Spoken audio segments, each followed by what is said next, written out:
Dollar's loyalty accounts hit with stolen credentials from the dark web, potentially exposing the personal data of more than 340,000 customers.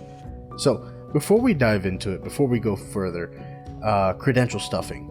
So, credential stuffing, to kind of give a short but long-winded answer, is when you find username and passwords for accounts online from other kinds of data breaches, right? Any other type of data breach that would have occurred at any point, you grab those and there's several tools you can find, and you just try those username and passwords in multiple websites in the hopes that you'll get a hit.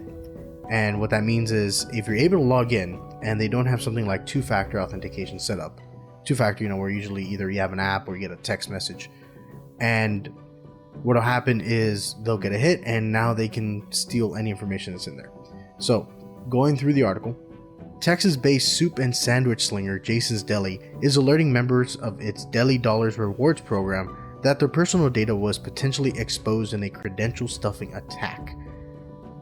The accounts were compromised with genuine logins gathered from the dark web from previous breaches of other systems, according to Jason's Deli's filing with the Maine Attorney General's office, potentially impacting more than 344,000 customers. So again, there's 344,000 customers that were affected, but that's 344 accounts that essentially reuse the passwords, and those passwords and usernames, or email and password, depending on how they have it set up, got leaked from another breach somewhere else leading up to that.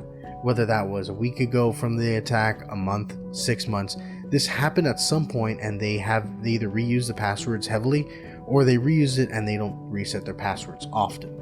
Right? If you reuse the password but you reset it every 2 to 3 months, that's more secure than reusing a password, but you shouldn't be reusing a password at all.